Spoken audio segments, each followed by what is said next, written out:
Assalamualaikum warahmatullahi wabarakatuh. Salam warahmatullahi wabarakatuh. Semoga Allah selalu mencurahkan rahmat kepada ustaz kita semua. Semoga Allah berikan yang lebih baik kepada anda. Saya mau bertanya, lebih tepatnya minta sarannya. Ya, baiklah. Saya mau menjawab, lebih tepatnya memberi saran. Saya baru beberapa bulan kerja di sebuah perusahaan. Baik, di satu perusahaan. Lebih tepat, kita bekerja 8 jam, bukan kita, Anda. Anda bekerja 8 jam per hari plus 1 jam istirahat. Tapi dalam sehari, jika di total jam kerjanya cuma 4-6 jam per hari. Karena memang kerjaannya tidak banyak. Sisanya ada yang tidur, main HP, dan lain-lain. Beberapa bulan ini saya merasa risau, karena ini seperti korupsi waktu. Masya Allah. Mohon sarannya Ustadz, apakah saya harus meninggalkan pekerjaan? Karena saya takut ini akan menambah berat hisaban saya kelak di akhirat karena pekerjaan ini, dan karena saya menafkahi ibu saya dari pekerjaan ini. Mohon sarannya. Sepanjang pekerjaan itu halal, bukan pekerjaannya yang ditinggalkan, tapi kebiasaan Anda yang dirubah.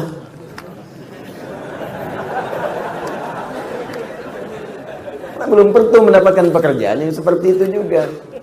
Ya, kerja yang diwajibkan 8 jam, beban kerjanya baru 6 jam, 4-6 jam, sisanya pakai apa? Pakai untuk merumuskan, menyempurnakan pekerjaan itu lagi. Bikin ide-ide cemerlang yang bisa diusulkan pada perusahaan. Buat ide-ide kreatif yang inovatif. Itu bahkan bisa mengangkat level Anda. Ketika Anda punya usulan, usulkan ke atas. Mungkin yang pertama belum diterima. Kedua munculkan lagi. Ketiga. Sehingga nanti supervisor melihat nih, idenya banyak nih. Nih giat nih. Itu bisa mengangkat Anda level lebih tinggi. Naiklah jadi pengawas. Kalau sudah pengawas, ya cuma ngawasin. Lebih sedikit lagi.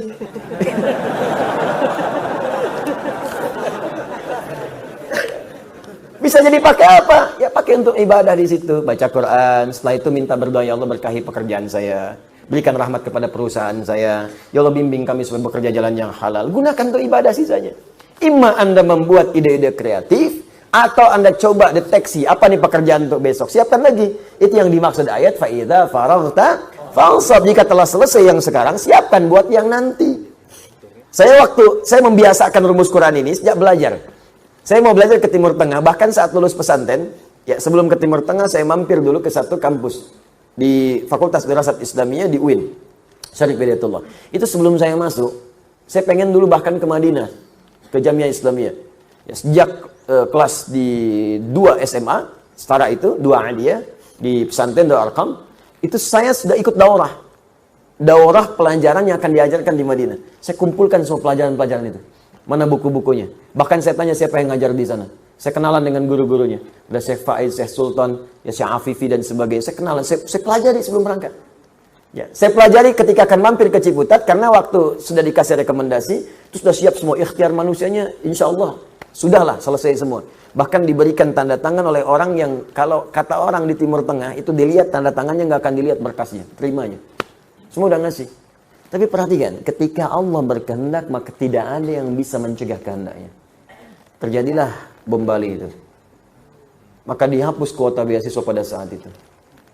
Ya, harap-harap kemudian bisa ke Madinah, nyangkut di Madinah Ciputat. Masuk ke situ. Tapi pun manhaj gak keluar. Gak berubah manhaj saya. Sebelum berangkat ke sana, saya kumpulkan buku-bukunya. Apa yang dipelajari di kampus itu? Saya senang saya milih kampus itu karena belum bisa keluar, karena tertutup semua kuota di luar itu. Saya pilih itu karena di situ yang ngajar ulama di MUI, ngajarnya pakai bahasa Arab juga. Ada yang dari Mesir, dari India, dari mana-mana itu ngajar pakai bahasa Arab. Dan kalau MUI ngajar yang dibahas fatwa-fatwa yang sedang dibahas, ya fikihnya macam-macamnya. Saya kumpulin dulu buku-bukunya sampai semua mata kuliah di awal-awal saya kumpulin. Ya saya pelajari dulu. Jadi begitu masuk udah jelas, sudah tahu. Oh ini yang mau dipelajari. Kalau sudah tahu apa yang dipelajari, sampai poin-poin ujian pun soal-soal saya kerjakan sebelum masuk.